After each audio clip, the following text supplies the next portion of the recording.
In this episode of Cyprus Diaspora Uncovered, branding, marketing, and communications leaders explore how Cyprus can strengthen its global identity and enhance its reputation as a destination for business, investment, tourism, innovation, and culture. The discussion examines the power of authentic storytelling, the role of Cyprus's rich heritage in shaping a compelling international brand, and how the global Cypriot diaspora can become powerful ambassadors for the island. Panellists also explore the importance of collaboration between government, business, and local communities in building a consistent and influential global image for Cyprus. This panel discussion was recorded live at the Cyprus Diaspora Forum on May 7th, 2026 at the AMARA Hotel in Limassol, Cyprus. Hello everyone, welcome to the Marketing and Branding of Cyprus panel. I'm Dora, Christofi, Head of Marketing at Magnates, and I'm here today with a fantastic panel. I'm going to give the stage to each one of you guys to introduce yourself, starting from Adonis.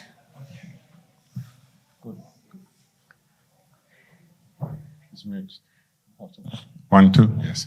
Good afternoon. My name is Adonis Violaris. I am the founder and owner of Cyprus Shipping News. Hi everyone, my name is John Antoniadis. I'm the Chief Operating Officer of Philadelphios Media Group. Hello everyone, my name is Lambis. I am a Senior Associate, I'm a lawyer in the offices of Michael Kyprianou LLC. And what I do is actually connected to this intro card. If you turn it around and you have a look at all the companies and all the logos there, what I do is I help these companies protect and grow their brand equity. So I manage their intellectual property portfolio and I strategize for them, and I actually give them peace, I think. Hello, my name is Mariana. I run a reputation management company, Reputation City. And what we do, we create, we build a reputation, and we work in search engines and different AI systems. Thank you. Hi guys, I'm Sava Sagathangelu. I'm the co-founder and head of brand for the Luxury Playbook, where we essentially provide publicity and reputation to companies that want to target affluent and HNWI audiences. Hi, I'm Sabriana and I work at Digital Tree Group. Thank you very much. So we're going to start with how Cyprus is perceived outside of Cyprus globally, how people see us, what the message that we are passing out. And I want to start with John, who works in media, and he has spent most of his life actually in London, right? Yes, that's right, born in London. Yeah. So during your time there, how was Cyprus being promoted to you? And what is the kind of image that people see about us? Yeah. Okay, very good question. So first of all, I'm born in London, but I've worked in media globally for the last 30 years. I worked on global clients mainly, but I worked in Dubai, worked in Italy. So I've sort of seen different perspectives and outside London. And, interesting that they're all different. And I think that's the key point about media. We all live in, echo chambers, and we're all sort of exposed to our personal feeds. I was telling you a story yesterday about, I thought I'd do my homework for this panel, And so obviously I did the ChatGPT thing like everyone else. I thought, oh, great. It's an engineering manual. But I also thought, it's a slightly old school, but I did a sort of word cloud. And I typed in Cyprus, then I typed in Limassol, I typed in Larnaca, typed in Paphos. And, you got a different perspective each time. So, unsurprisingly with Larnaca, you got basically sunshine, you got Mediterranean, you got food culture, you got St. Lazarus. With Paphos, you got sort of more traditional word cloud, but with Limassol you got technology, you got modern, you got tall buildings, skyscrapers. So I think it's classic. It's very difficult to build today in the fragmented media landscape that we live in a universal brand. I think it's possible, and I've got something to say about that. But I think as a marketeer or as a media person, it's really difficult to create consistency across audiences and across geography because of people live in echo chambers. So we're known for sure if you're a high net worth. I spoke to Michalis Leptos at Leptos Estates the other day and I asked him the question knowing I was coming here. Didn't tell him why. I just said, how do you think we're perceived globally? He goes, oh, we've nailed it. Oh, we are the best place to live. Everyone's coming here. I said, who? He goes, high net worths are all leaving the UK. They know Cyprus is the place to come.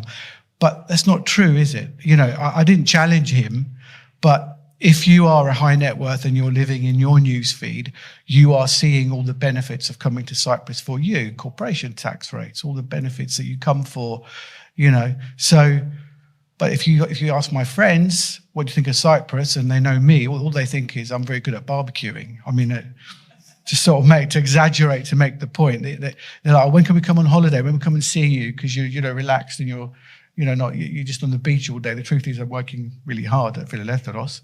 But so it's not a straightforward answer. But I will say one thing which struck me, really inspired me recently. Sorry for great things.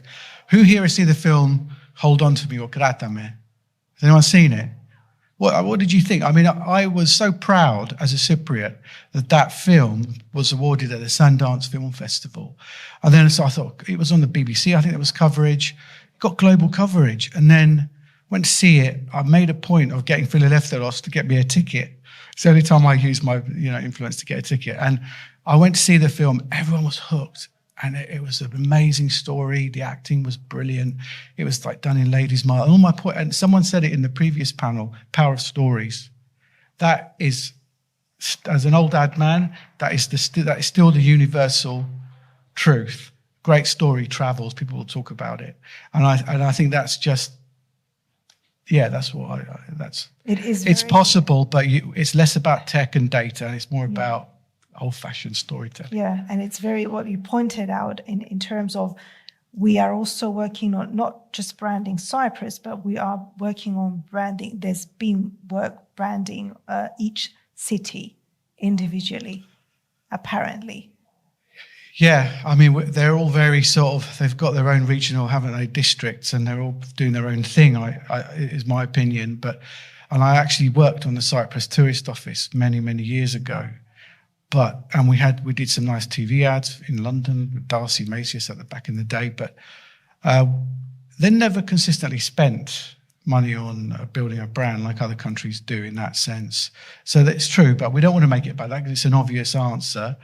I think more can be done as a country, but I think we can also activate the diaspora. I think all these successful people here, and we talk about creators. They're creators. They're. But is the diaspora was doing anything, like, for example, when you were living in London? There is a Cyprus community. There is a Cyprus sort of community. Is it doing enough? No, it isn't. But are there very successful entrepreneurs that have got exposure for Cyprus? Yes. Does Cyprus do enough with them to activate them, turn them into a network to work together to do more for the Cyprus brand? No, it doesn't. I think that's the opportunity. I'm going to pop over to Savas now because Savas is also living abroad in Barcelona at the moment and you travel a lot. How do you perceive Cyprus being promoted?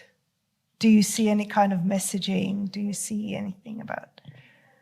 Well, I like to think that I'm giving unbiased answers, but sometimes I tend to be biased a little bit. I do see Cyprus advertised, not enough, definitely, and it's not really advertised centrally. So, well, I've arrived from Barcelona like 5 or 6 days ago, and I can confidently tell you that in Barcelona, everybody thinks I'm traveling to a war zone. So actually, literally, my friends were asking me, "Are you safe to go to Cyprus?" So, and at the same time, I was in Finland a year ago or so, and there was a big tourist campaign, and everybody was like, "Oh yeah, let's go to a Yanaban party."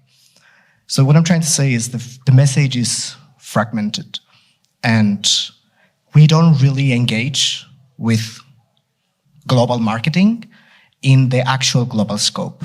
and we are, I don't know, in the hands of an editor-in-chief in Reuters to write about bombing at the Akrotiri or so ever. So yeah, I do believe that we are doing some sort of advertising, but it's probably 1% of what we should be doing at this stage. So I want to ask Savariana, because I know you have hands-on experience in terms of digital marketing, and you have worked with a variety of organizations and public and the government. Do you see any gaps on how Cyprus is being promoted to our target audience? Because we have a lot of, if we have to distinguish our target audience, it will go beyond tourists. It will go to people who want to work, even expats that we want to attract to come back to Cyprus to work, to investors. What gaps do you identify in terms of how we promote the country? Okay, so first of all, I find it quite fascinating, the fact that it's a different perspective and different experience. Like, I'm living here and I'm working with, let's say, with Ministry of Tourism, and we do a couple of campaigns. I have a different perspective than people that they live abroad and they have the chance to... Yeah, no? No. Yeah, I can transfer. Sorry. Yeah, now it's better. So I think that's quite interesting to understand the different perspectives that people understand or perceive Cyprus in general. The second thing I notice, again, personal opinion based on experience, is that through work, I found, as the panelists have previously mentioned, different experiences and different opinions about how Cyprus is perceived and what we do about the brand.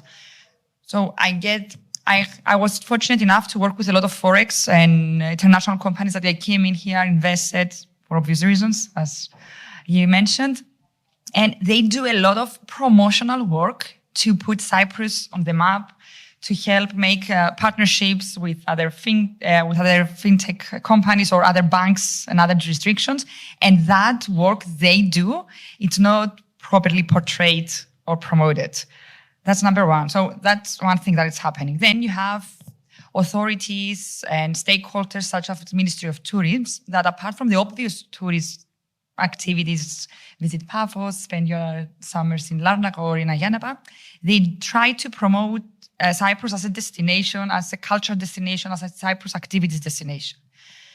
And I hear all this feedback, and I do believe there is a lack of connection between all these links. There's different people doing different things about Cyprus, promoting Cyprus as a destination for various things, as a technology hub, as a business hub, as a place to relocate, to come and improve your quality of life. I mean this in a nice way because of the weather and the culture. But not all of these things are connected or driven by the same authority, if I may say. So I think that's where the lack of a unified message or a coherent message, as Savas mentioned, comes in. Because we can sit here and argue all the day, no, I know that they did this campaign, or you can mention that this is not properly portrayed in UK, for example. And each one of us, because of our unique background, we have different experiences. What I identify as a gap or what is missing is the connection between all these parts that they do exceptional work on their field to promote Cyprus. There's not a clear connection. There's not a direct link or an authority that drives this message and this promotional work, if I may say. There's a lot of work that has to be done and improvement to reach the right audiences. So if we talk about, if we want to promote Cyprus as one identity or just have like different identities in terms of what audiences we want to promote, I'm coming to you. What's your opinion on that, on having just one identity or have like work on a variety of segments to target specific audiences? So stay with me for a second because I'm just gonna go for a ride. I think that we need to go back to the basics, and I'm gonna add to what John said before and what the previous panel was talking about, which is story. what is the story we want to sell here? What is the basics? What is the individual parts of this story? So in every story, there is a hero, a villain, a guide. So think maybe Gandalf or the hero Frodo or the orcs that are trying to disparage everyone. But I think that we need to find out what Cyprus is in order to find out if there's going to be one identity or many. I believe that there has to be one identity, and this is to the power of story, because once we identify who are the characters, so who is the villain, who is the hero, who is the guide, I think we need to end up saying that Cyprus is going to be the guide. The hero in this occasion is going to be the tech entrepreneur, the traveler, the talent that wants to come in Cyprus, relocate here. And Cyprus needs to guide the way for the hero to come back. As Gandalf did for Frodo, he gave him the exact path. So he told him what he has to do to solve the problem. What's the problem now for Cyprus, for the hero? The hero has high taxes maybe back in his country. He doesn't have sunshine. He doesn't have a beach. He doesn't have a nice quality of life. He feels that his work is not justified. He's getting so much money, but he doesn't know what to do with them. So I think Cyprus needs to tackle this problem for the hero, guide him to come back, to come back or come to Cyprus, show him the way, and then that's the happily ever after, right? So I think that we need to go back to the basics, get our story right, and once we do that, I think we will be able to have our one-liner, the identity, which is going to be based on this story. Our identity may be something like, this is the life you want, this is the life you have been dreaming of, and you can find it here in Cyprus. So after we do that, we manage the one identity, we can then subcategorize it to each sector, shipping, tourism, say it. And then each sector will know how to handle that. But if we leave each sector do whatever it wants, shipping may be like flying in the air, doing great, tourism, not so much. So each sector will try its best, but Cyprus has to find the one identity for each sector. So I think that's my 2 cents. Thank you very much. So, Mariana, listening to all of these that we know that you relocated to Cyprus, yes, from Ukraine, if I'm not mistaken. Yes. So what made you come to Cyprus? It was not my choice. It was not for career. It was not for changing my lifestyle. I was relocated by my previous employer, but in 1 hour, my company, let's say, closed. But I decided to stay in Cyprus. And still I am here. So the island captured you? Yes. And I am a Cyprus ambassador. And I want to support the Cypriot government because I even made some notes about different programs in Cyprus. One of it is Invest Cyprus. Next one, Business Facilitation Unit and the Business Support Center. Another one is Digital Nomad Visa, which is very actual for foreigners as I am. And even in 2025, the, let's say, Cyprus Identity Program and Promotion Program was updated by Cypriot government. And when I was making that research, I understood that it was made enough and a lot. But maybe they need some resources to fill all the gaps previous speakers just noticed. And for example, about me, I can be volunteer for the organization to help them with my experience and my knowledge to improve and to make this promotional program more effective, and maybe to connect them with different diaspora, for example, in different countries. That's why if all of us are ready not only criticize but also to support government, let's be like volunteers for Cypriot government. Why not? Like volunteers in terms of helping promote the island? Yes, because all of us, we have a huge experience and we have a lot of knowledge and we lived in different countries. Why not to explore this experience in a good way to help our government? Because I think that they have also limited resources. We don't know how in which conditions they have to act and how they developed that program and what the advisors they had. So maybe we can say them, hey guys, we are here and we want to help you. And even such forums as Cyprus Diaspora Forum can, and even now doing, because we are here and we can see how many we speak about communities, about effort to the economy, etc. And such events can help a lot. But why not to engage also Cypriots living abroad or me as Ukrainian, because we are 24,000 Ukrainians in Cyprus and we are traveling a lot. And all of us, we have different stories. But if to connect our stories with governmental program and to have that one message, we will be more powerful to say real things, but we base on our stories. Thank you. All right, I want to close the first theme in terms of how we are perceived, and I want to close with Adonis, who works in shipping, and we know that shipping has been around for a long time, and it has helped with the brand of Cyprus.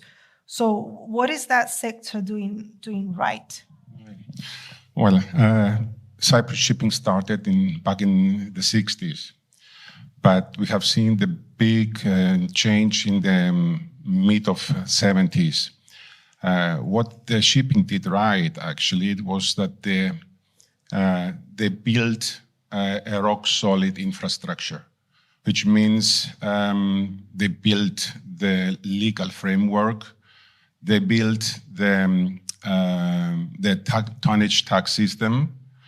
So the companies that were coming to Cyprus, they were just only paying taxes as per the tonnage tax of their ships.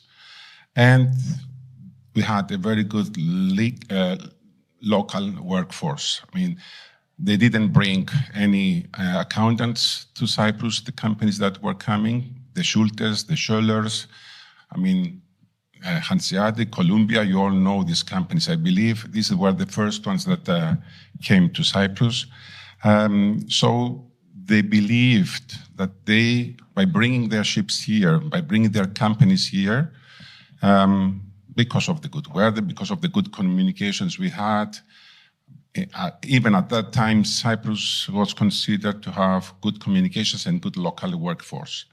So that was the main reason why the shipping started and blooming in Cyprus back in the 70s.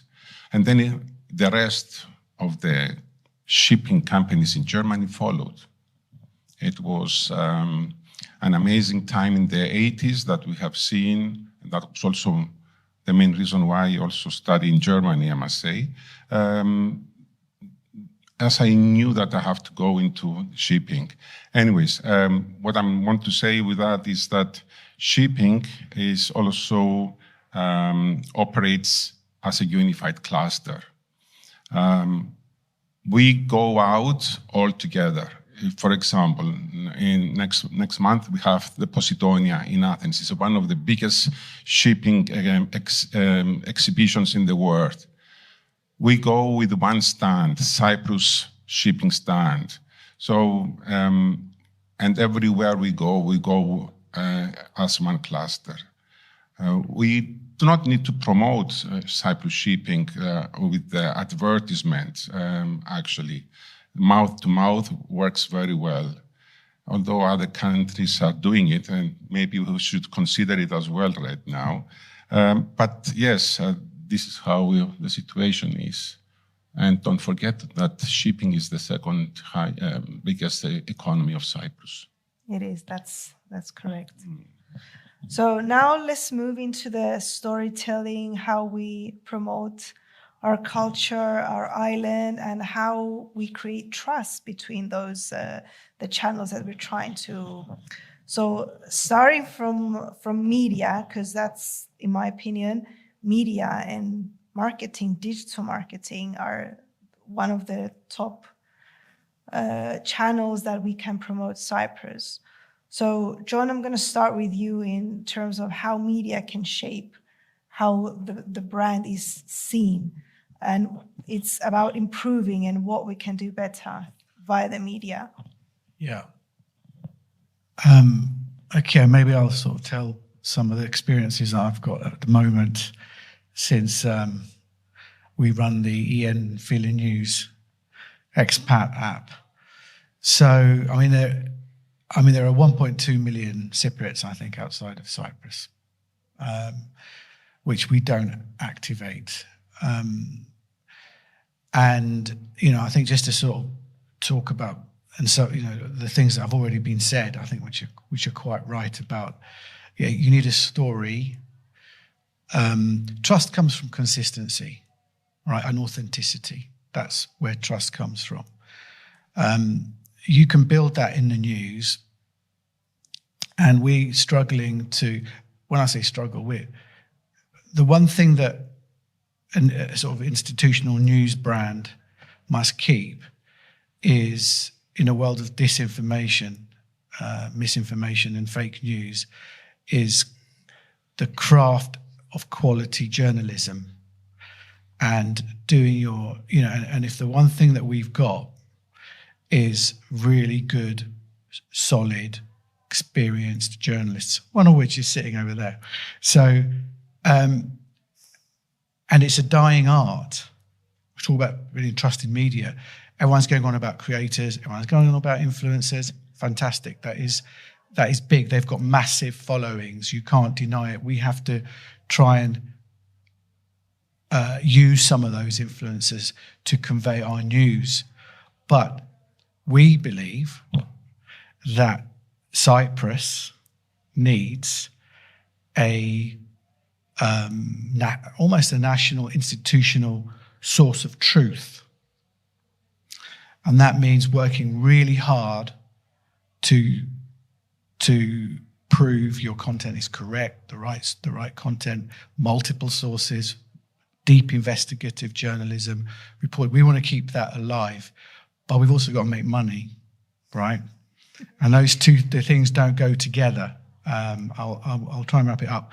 But we believe that we have to be the heartbeat of Cyprus through that honest journalism. But at the same time, we've got to bring in the young people. We're trying to do deals. So we know that trust is consistency, authenticism, but doesn't make money. So we've got to tell that news, take it out into the social platforms, multi-platform podcasts, all this stuff. I'm not going to throw all the platforms at you, but we then need to bring on these young people who know these digital platforms better than us, to teach us oldies. We'll tell them. We'll teach them how to get the right news, and how to still tell the truth and be authentic and consistent. And they can teach us how to talk to young people. That's the way I'm looking at it. And I think the combination of an authentic news, trusted news brand, plus young people who are going to sort of develop the next generation of storytelling, of journalism in their own way. And someone said it before, we don't know what the next 10 years is going to look like. I don't. But in my guts, I just know I've got to do mentoring programs with the University of Cyprus. And I've got to attract them somehow to an old iconic news organization to champion the truth for the next generations of Cyprus. That's where we're looking at it. It's a mission. It might make money, it might not. but we're not doing it for that. We're doing it because we believe we're doing good. And I'm going to build on what you were saying a little bit, because you were saying about we need that one story. It's very difficult to keep. Who knows what the true one story is anymore? One day, look at what's happening with Trump anyway. No one knows what's true anymore.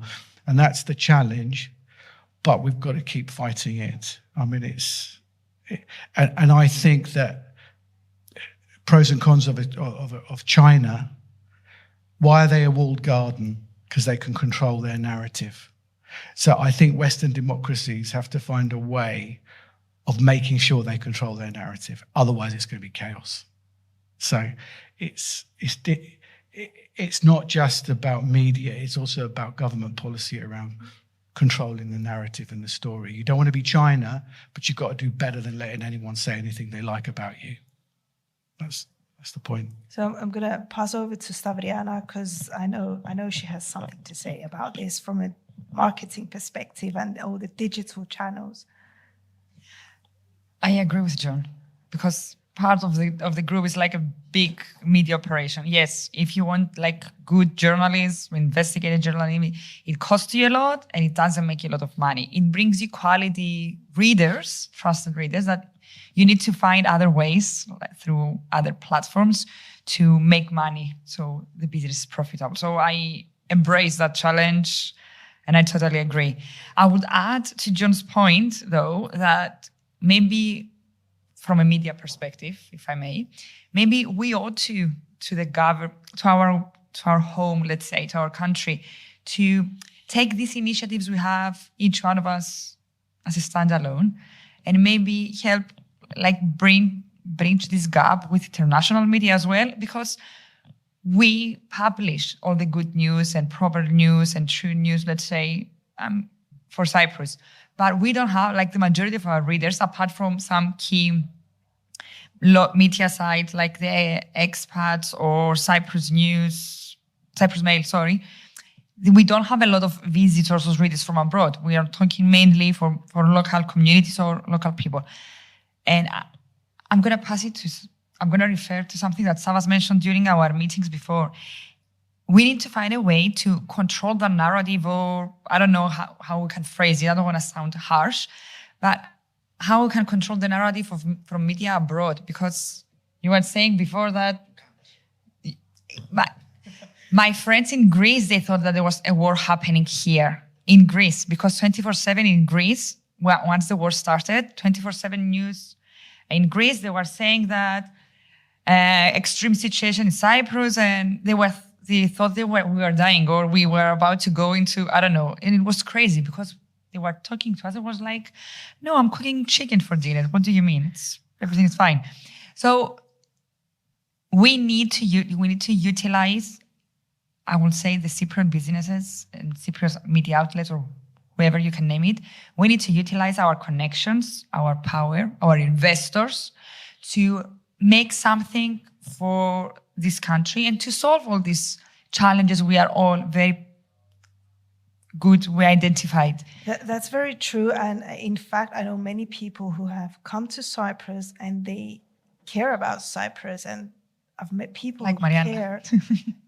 They care more about Cyprus than Cypriots, to be honest, which is sad to say, but it is. So I'm going to pass over to Savas about... See, that was smooth. If you finished, Stavriana, have you finished? So what Stavriana and John were saying, and how we've been promoted through media and digital marketing, a very strong channel now that it's affecting decision making is AI and search. And apparently it's something that people are referring to more and more, to finding information by AI compared to reading the news or seeing a marketing campaign or reading an email. So yeah, that's correct actually. AI is statistically proven that is 80% of searches start by asking an AI model, whether that's Gemini, which you guys access through Google at this stage, or ChatGPT or so ever. I'm not sure how familiar is our audience with AI and how the model works, but AI trusts certain sources, which usually is from media or from content creators, particularly YouTube or Quora or Reddit or whatever. And then they pull this information based on different modeling. What we can do at this stage is utilize international media when it comes to international searches. So, I mean, what the guys at at the digital agency Stavriano Works, they're doing is amazing for the local community. So they probably have, I don't know, 90% of Cyprus is reading your media guys or something like this. Exactly. Exactly, but I'm coming from international media background. So actually, Cyprus for us is maybe like 3% of our audience. The rest of the audience is outside of Cyprus, but they're looking into our Cyprus column as well. So what I believe is the correct move to utilize the international audience in terms of, I don't know, attracting businesses or educating people and so on, is through media that have international footprint, which are also the media referred in the AI ecosystem. Because if someone goes in Google, oh, should I relocate to Cyprus? Or where should I relocate my business? I can confidently tell you that Cyprus will not be the first country appearing on the list because and Spain. Do you know why you get Portugal, Malta, and Spain? Because they spend enormous amount of resources in international media in top 5 countries relocating your business. So if we actually want to influence those models, which at this stage we can very easily, which is embarrassing to say, but we happen to be able to influence ChatGPT answer within a month, which is it's ridiculous how easy it is. This is the moment that we can utilize international media and sources to actually influence this narrative and then connect this narrative back to the local media and then create the ecosystem. I do believe in the identity. I don't believe in one identity. I'm sorry. I guess this is not what I would strongly recommend because as a marketeer, I believe that we need to put our eggs in different baskets and attract audience from different formulas. This way we can have a brand that is actually serving. Louis Vuitton sells very expensive bags, but they also sell hats. So I believe we should focus on that strategy, influencing the AI models now, which is the time that we can do, and then move from there. There should be stories about investors, stories about students, stories about talent, about relocation. So there's different type of stories depending. I think we have the stories. What we need is a distribution. Correct. Something like really quickly because what Sava said is like really on point. We have the budget, maybe not as high as in Spain and other countries. What I believe we lack of is people in the right places, understanding the technology or have the vision of where things are going in order to invest in this. Because what Savas was mentioning is something that you need to work now. You need to invest on it now. It's not something that you will see they've done it abroad and then you can come and just replicate something quite similar and it's still going to be successful. And yes, I believe that we do have the stories. And to argue with the previous panel, I do believe we have the talent as well. It's just we're not utilizing it. Yes, and I think it's a lack of knowledge. I don't know if it's infrastructure or I would say it's the right people in the right places that they understand what needs to be done in order to put everything in motion. That, at least that's my humble opinion. I don't know. Mariana, talking about stories, do you have a real story? Why do real stories work? Yes, my company was supporter for one business forum, and it was Mediterranean business forum, and we tried to connect with different international media and to sell the brand that the brand of Cyprus as a business hub, let's say, because we have many international businesses concentrated here, and we have enough knowledge and experience from international companies in headquarters in Cyprus. And we wanted to let different international medias to be connected to speakers, to our panel discussions, etc., and to get a ready done content from us as for communication partner for that business forum. And what we faced with, that to connect through the Cyprus governmental authorities was not possible, no reply at all. We tried to do it through European Union trade commissions, trade associations, etc. We connected with few media, and few media pieces was published over there. And very thank you Digital Tree, that Digital Tree support every time events and explore that information and to publish very important information about, and it is stories. This is not just like this event happened. No, it is about real stories. And what we decided to do, we will continue create a content regarding that business forum and to pitch media during the year and to connect with different medias, establish some cooperation activities, etc. during the year, and to have the list of media to cooperate for the next year forum. I don't know how it will work, but what we really need the Cyprus government support, because if they can connect us through the European Union authorities, it will be more easier.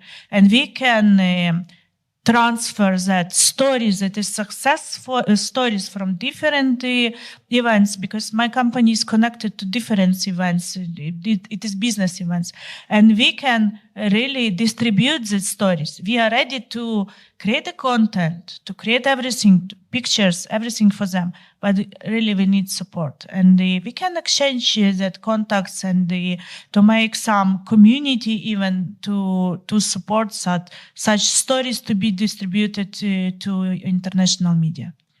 I'm going to hand over to Adonis, who's in shipping and who has traveled and worked in a variety of countries. How were stories being promoted and said, or have yourself even took part in promoting a Cyprus story? I can tell you, shipping is a very conservative industry. So most of the deals are happening with a handshake. They need to trust you. If you get the trust to a Japanese ship owner to give you his ships and transfer these ships under management to Cyprus, it has to trust you. And storytelling, it doesn't work in the shipping like what you mentioned before. We do, as you mentioned, we do a lot of conferences abroad, and what we do is we put the people and our people at the conferences, Cypriots, taking them to Hamburg, to London, to Singapore, to Athens. Okay, Athens is the same thing, but and then they see the people. What they say there is trying to be honest and to show, to be transparent as well, so that they see that the shipping in Cyprus works like this. So and if they see the transparency that we have during our panel discussions, for example, then the people say, okay, we can proceed and move to Cyprus and do the ship management of our ships in Cyprus. That's the way the shipping works. It's a different animal, actually. So saying a story, and it's not always getting the message right out there. From a legal perspective, I'm asking you, Ayi, because you have a legal background. Is there anything we can do to protect our branding image, the Cyprus brand, in terms of false stories about the island, and we've seen a lot going on. Yeah, I'm not going to bore you with my legal jargon, but I think there was an attempt with the Cyprus made, unique by origin. There was many trademarks. There were many trademarks filed to that effect, and I think the Cypriot government tried to enforce that in each sector, so that it was going to be internationally known, something like China or something like that. But I think that failed. The next attempt, I think, is the Minds in Cyprus, I think, but that's for bringing back talent. I think that to the effect that Savas and Stavriana was talking about, the war, that everybody thinks that they're coming to Cyprus and they're coming to a war zone. I think we need to first convince ourselves that here is a safe place. Cypriots living in Cyprus has to first be convinced that this is a safe place, that this is the place to live, this is the place for you to create a family and live through your whole life. Mariana is a living example, and this is not only a case study. This is something that Cyprus should go for. I think we need to move on from campaigns and go look on some case studies like Mariana, having them set, show the people internationally that people are coming in Cyprus, and these are the people that are coming in Cyprus. Put a face on it. And show that outside. It's not enough for international media to say that Cyprus is a safe place to live. And as to the war effect, I think we need to go back to our roots and remind everybody our history. We've been through this, we know what war is, and we first need to stop our international friends from creating again the story in their mind that there's something going on in Cyprus. But yeah, I think we need to move generally from a vacation spot to a vocation spot. We need to show them that we can, and we need to believe it first ourselves. Yeah. So thank you. And let's go to our one last theme, which is about how the diaspora voices can actually help to promote Cyprus. So before I start, I just want to share a little story, because I was born in the UK, in London, and I went to school there. And something that has stuck into my mind, even when I was 3, 4, 5, I was going to Greek school and the English school, but in the afternoon, every afternoon, I would go Greek school. And they were teaching us about Cyprus, the traditions, about the Xexnogiagonizome, about Cypriot songs. And when I came to Cyprus, I didn't really feel that.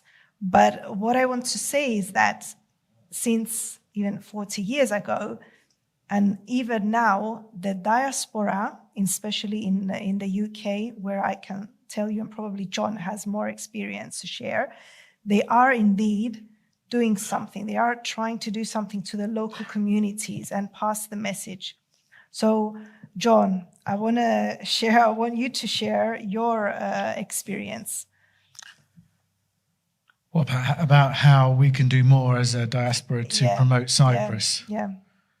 I mean, I can tell you that my mother fed every kid on the street. We were the only house that every kid on the street would come round to us. So we did our bit in where we lived. But no, it's a difficult one. I think it goes back to having a bit of a plan around it, between Cyprus and the diaspora. I think everyone who is a part of the diaspora and lives abroad I keep hearing it like we're more proud. It's because when we left, or when our parents left, or our grandparents left, they stay frozen in that time. That's true. So they've kept the values from whatever year it is they left. Whereas the country here moves on. You know, it's in a different lane to what we are mentally abroad. So that's my perspective on why very often we are more patriotic, because we're not living all the usual. We're not living the normal chaos in any country as it matures and manages its growth. I just think we do need a clear narrative that should come from out of the leadership of Cyprus. I think that has to filter down into institutions like ours, like mine, at Phileleftheros, where we know what the 5-6 pillars that we're communicating. And I think then out of Cyprus, I think we can do more to take the diaspora more seriously. You know, and that's why in a way, that's how I'm grateful that the owners of Phileleftheros Media Group have vision, and they are tech. They're actually tech platform built. They've built a successful global technology platform, the owners of Phileleftheros. So they know how to scale a global brand and a global business. So I was hearing a lot of negativity in the previous panel. I think it is changing. I think the effect of technology companies being based here, it might take time for it to really take hold, but it started. There are Cypriot-owned businesses that have scaled globally that know how to activate the diaspora already. You know, so I think it's early stages, but I can see a really bright future for Cyprus and the diaspora. But I agree, I think there does have to be a visionary president in Cyprus who goes, this is the identity, these are the 4 or 5 pillars of communication around that identity, whether it's education, tech, strategic location, you know, whatever is decided, filter through to national media institutions and national businesses in Cyprus. And then we all have a sort of more aligned, I think I heard the word alignment before, message, and then we activate the diaspora around those pillars. And I can put a strategy, right? I go, right, which foreign Cypriot business, which person abroad fits into one of my evergreen content pillars in my news ecosystem. Right, I want that person on board. I'm going to have an event. I'm going to invite them over. You know, I might help them meet investors to come back and invest here. So it's, you know, I think there are people with vision now running certain businesses. Do you think it matters if it has to do with a person who has been born and raised and is part of diaspora compared to someone who's been living in Cyprus? I think that you're starting to see entrepreneurs who are Cypriot, born here, raised here, maybe studied abroad though, came back, who have realised that there's not enough scale in Cyprus alone to be globally competitive, to invest in technology, to compete with global tech companies. That you've got to activate people outside of Cyprus. So who are the obvious people to activate outside of Cyprus? It's the diaspora. Yeah. Like they want. I can talk. I mean, it's there. I mean, I know that there are companies that are looking to expand in Japan, Asia, Southeast Asia. We're strategically located very well for those countries. You know, Middle East. I will send or employ a diaspora Cypriot because I'm going to get on with them. You know, they're going to understand me. They're going to understand my business, my culture as a Cypriot. So I'm going to send. I want them in Dubai. I want them in Japan. I want them in Southeast Asia. And I think that's started to happen already. I think there are companies doing it who are successful out of Cyprus. I think they were very negative in the previous panel. Sorry, that's my opinion. I see why, but it's definitely changing. You know, and I think it's thanks to forums like this actually as well. So, Diana, what do you think about how digital marketing can help diaspora voices be heard? First of all, I agree with John. I mean, the majority part of that, I mean, I totally agree with him. I kind of like and hate the question at the same time. I think it feels very broad how digital marketing can help. Yeah, with obvious reasons. Do your Google search, do your LLMs in AI search engines. Influencers. Yeah, but again, I think this is top of the funnel, if I may say. We need to find a way, which I don't know the answer to, guys, sorry. But we need to find a way how to connect to these people in diaspora. I mean, we get this conference once a year. We get to network and meet people from abroad, okay? And if I know somebody who knows somebody and we get connected, I can share information, I know a person like Mariana, they do this Mediterranean business thing. I think it's useful, I should connect you. Or for example, I know somebody that knows somebody that's the chief engineer in Samsung in Korea. So I think it's a good connection for you if you want to invest in technology in Korea. Who has this information? How can we actually connect using digital marketing with these people, with Cyprus Diaspora? I think the only way is whatever each one of us does on its own through social media, and then try to do something like... Or maybe there should be more like community creations and more events happening in It's not just events, yes. And again, we need ambassadors as well. I mean, I would bet like 90% of the audience here knew who Matthew Zorpas was, because he's a Cypriot from diaspora, and he's kind of famous at what he does. I mean, if you're in digital marketing, if you're an influencer, you know him or you heard of him. So I think we need more people, that we do have people that are successful abroad to be known, to act as ambassadors. I mean, the current chief scientist, Ms. Skouridis, he was working and living abroad for many years, and he was very successful in, I think, in technology and engineering. He has I didn't know him, and I think most of us didn't know him before he was appointed as a chief scientist. So we have brilliant people abroad. We have talent. We have people that achieve amazing stuff. We have people at the level of Mr. John Christodoulou, and we have other successful people that are more low profile. But we need to find a way to connect with them, or as I think it was Agizan mentioned it before, we need to find a way as a government, or the government, to utilize these people as ambassadors, on a global scale.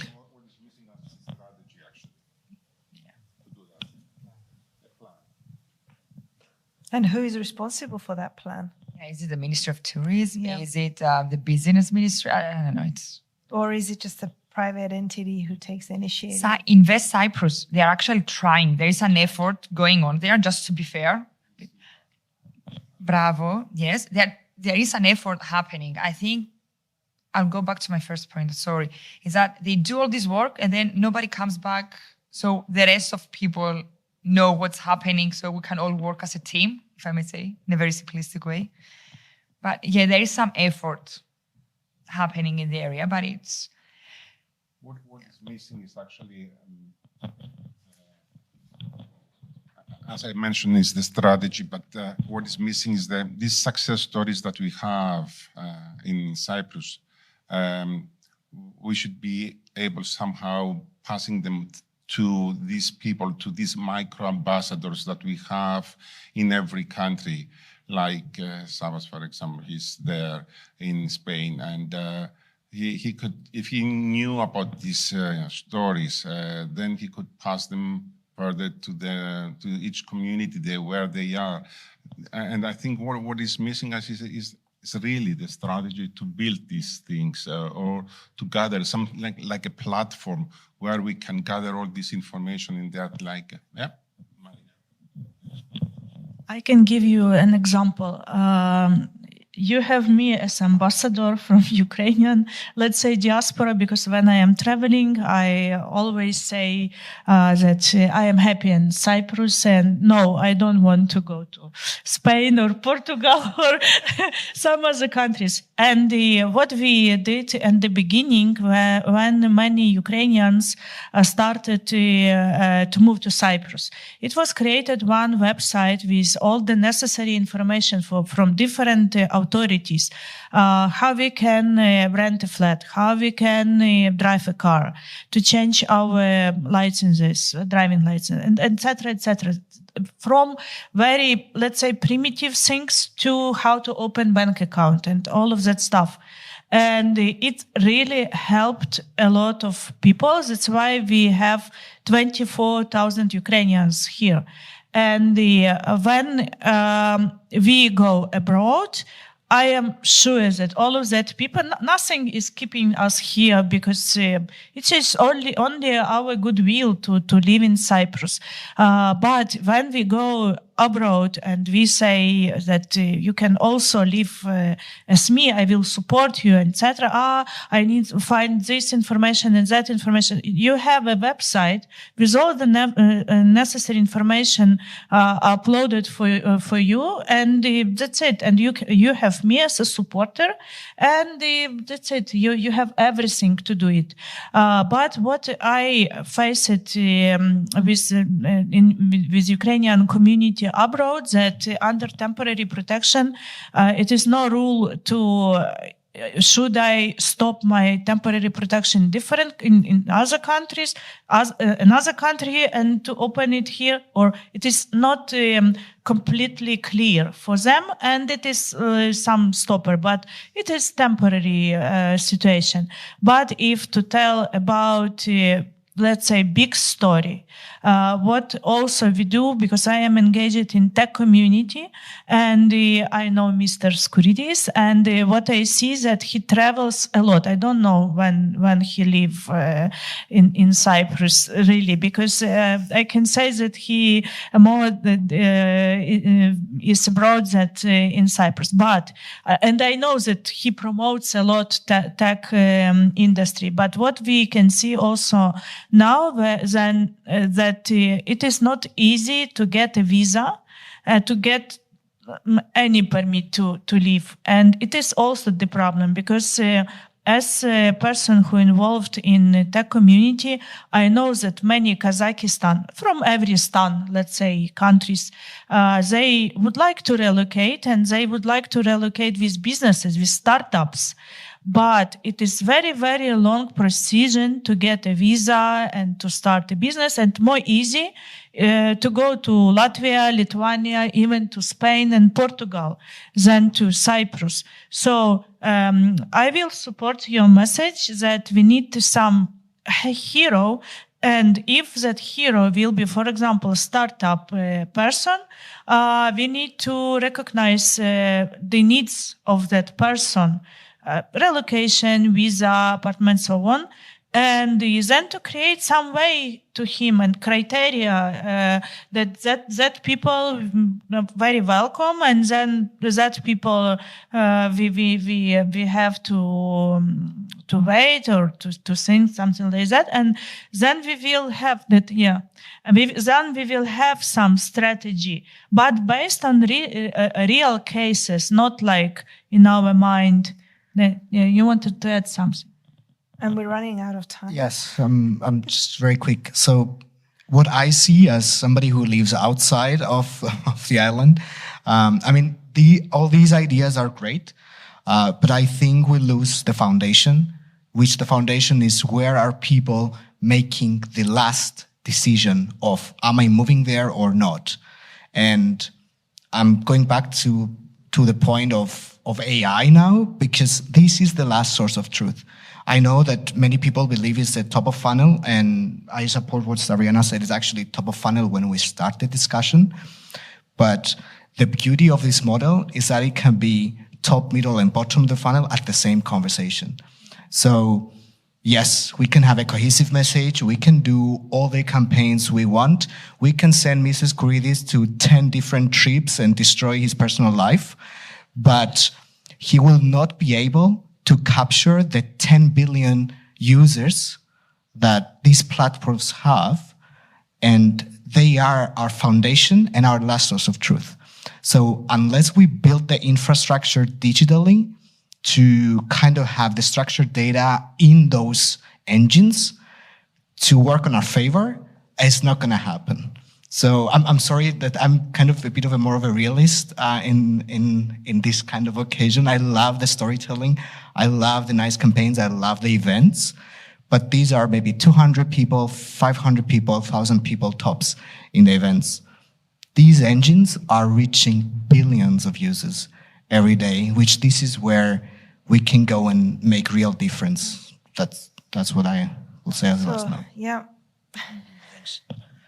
So just to close for my suggestion on how we are going to do that, I think that there's a missing link, and the missing link here is the way we are going to connect the diaspora with us back in Cyprus. And I think we've been seeing this wrong all along. I think the diaspora has to be connected with, not with Cypriot people back in Cyprus, but with people that came already here, and they are the actual example to be followed, like Mariana. So the diaspora back in Ukraine has to connect with Mariana so that Mariana can actually show people with the help of the diaspora back in Ukraine the way forward. And Mariana made it happen, so you can make it happen. And I think let's not forget that for thousands of years, the strongest medium is the word of mouth. I mean, there's nothing more than that. And everyone is going to trust someone that he already... you are going to trust what someone you trust is saying. So, and there's no better people, I think. They have local context and they have trust to show back there. So if we manage to do that, I think that's going to be the way forward. Great, thank you very much. So I'm gonna Thank you. wrap up with one final question. Let's be very short in terms of how Cypriots around the world can help promote Cyprus. I will also, I don't know, John, do you know Cypriot Who is Who? Do you know the initiative, Cypriot Who is Who? No, so this is an initiative starting in London by a journalist who's a British Cypriot. I'm not sure if I can tell his name, but the part of the aim of this initiative is to recognize Cypriots who are living abroad and award-winning them. And this is something that's been happening via LinkedIn. They're going to release a magazine. So it's like a small community. So apparently you don't know about it, but they need a lot of work in terms of, but there is an initiative that started in London. So Adoni, what do you think in terms of how Cypriots in the diaspora help to promote the island? Well, we need to do, as I said before, we, as let's say, as Cyprus Shipping News, we go out on our own. We are just flying the Cyprus shipping flag outside of Cyprus, but we are doing it on our own. The people that are outside of Cyprus, how they will get this information is, as I said before, we need to create something like a tank, a pool of information where they can get all this information from there and then be able to be used as micro-ambassadors. That's the only way. I mean, we need to create a strategy. Without a strategy, it will not work. This is how I see it. John? Yeah, I think it goes back to what I said before about connecting the diaspora to, what's happening in Cyprus through institutions, media institutions, through private institutions, and arming them with the stories to, use their networks, their audiences, to tell a story. Now, okay, how do we motivate them? I think we motivate them because they somehow see maybe they're writers, maybe they're entrepreneurs. There's benefit that they can get from being connected back in Cyprus somehow for their own interests and their own businesses. There has to be a transaction, I think. There has to be a two-way benefit. Are you? I think I have nothing to add. I think I agree with what John and Avron said and what all the previous speakers said. I think at the end of it all, we need to show them what they are actually losing by not relocating in Cyprus or by utilizing what Cyprus has to offer. I think, unfortunately about that, but I think negative stories sell, and that's, I think, everybody can attest to that. When you see a negative story in the news, you immediately click on it. So let's show them that what they're missing here, and by not relocating. That's my idea. Thank you. When we say diaspora or Cypriots, we say about people. And for me, it's enough for Cypriots be themselves. So if you communicate with Cypriots, you can feel that it is very friendly, open-minded, very modern people, and they are open for innovations, for education, for everything. Because that yeah. But it is what I really feel, because I had latterly a choice to choose another country to live, because for me it doesn't matter where to run business. But when I asked myself, what is keeping you in Cyprus? Answer was community and people. Because I like it, this community, I like it, for example, about Digital Tree. I just sent a message to Paul, and Paul answered me. That's it. Yeah, we have cases when we send something and no answer for authorities. Yeah. Yeah. But we, I trust in the idea that if we starting to act in some way, we will make it bigger circle, yeah, and finally we can change. For example, if we change Digital Tree doing it, all of us, for sure we will change. But if we are talking about Cypriots abroad, it is enough to tell about everything, about culture, about how they live here and taxes. So they should only tell about their life. That's it. It's enough.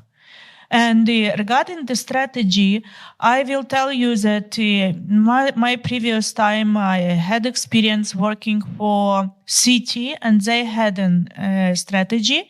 It was IT and the traveling, tourism, and they was succeed, but it was not only about the strategy. It was about taxes and about the architecture in that city. So we need to have some fundamental things to build on. That's why my answer is just to let them be themselves and to speak. Well, I believe that the main thing we need is a platform. So we need a way to connect all these dots, because now they're kind of like lost in nature. So we need to do some treasure hunting, create a platform, put them all in. I don't know if that must be a newsletter or a news feed or something more fun, but we need to connect them into clusters and incentivize them in their win-win situation in their mind. Like it was previously said, this needs to be transactional. People are not giving you their time that easily. So we need first to connect with them on a platform level and then give them an incentive, like a transactional thing. And then we go to strategy as well. Thank you. I have nothing to add. Thank you very much, guys, very much. Thank you for listening to Cyprus Diaspora Uncovered. Subscribe to our podcast on Spotify or Apple Podcasts for more inspiring conversations that are shaping Cyprus's global future. You can also explore more episodes on our website and selected video interviews on our YouTube channels.